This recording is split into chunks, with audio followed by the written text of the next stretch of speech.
بالله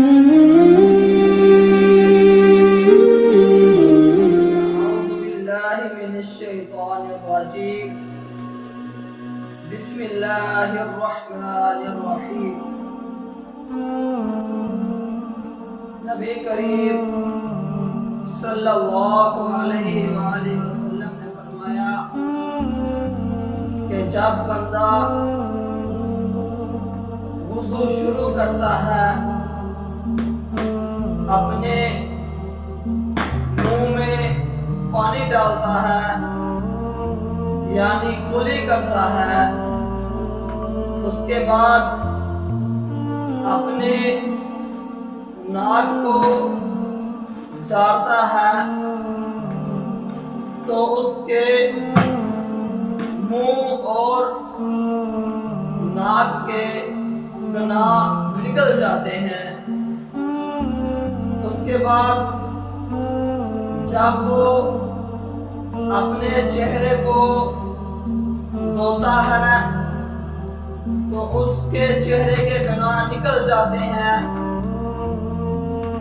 حتیٰ کہ داڑھی کے بھی گناہ نکل جاتے ہیں۔ اس کے بعد دونوں سمیت اپنے دونوں ہاتھوں کو دھوتا ہے تو نبی علیہ السلام نے فرمایا اس کے ہاتھوں کے گناہ بھی نکل جاتے ہیں، حتیٰ کہ دونوں ہاتھوں کے ناخنوں کے نیچے سے بھی گناہ نکل جاتے ہیں۔ اس کے بعد جب وہ سر کا مسح کرتا ہے تو بالوں کے گناہ گرا دیے جاتے ہیں، اور پھر جب وہ اپنے دونوں پاؤں کو دھوتا ہے تو دونوں پاؤں کے گناہ گرا دیے جاتے ہیں، حتیٰ کہ دونوں پاؤں کے ناخنوں کے نیچے سے بھی گناہ نکل جاتے ہیں۔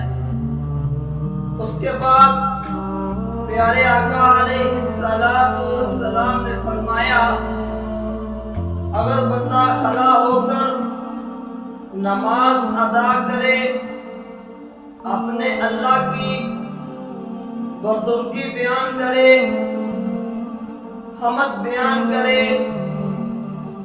جیسے حق ہے، تو نبی کریم صلی اللہ علیہ وآلہ وسلم نے فرمایا وہ اس طرح واپس لوٹے گا جیسے اس کی ماں نے اسے ابھی جنم دیا ہو۔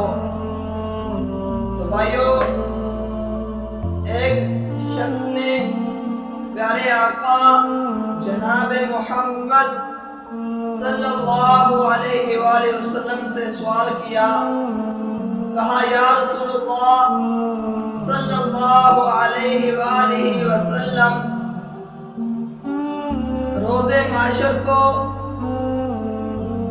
قیامت کے دن حشر کے میدان کے اندر تمام نبیوں کی امتیں موجود ہوں گی، تو آپ اس دن اپنی امت کو کیسے بچانیں گے؟ تو پیارے آقا علیہ السلام نے فرمایا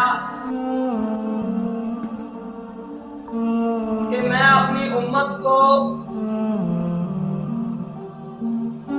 روز محشر میں وضو کی وجہ سے پہچانوں گا، وضو کی جگہ سے پہچانوں گا۔ فرمایا کہ میری امت کے وضو کے اعضاء چمک رہے ہوں گے۔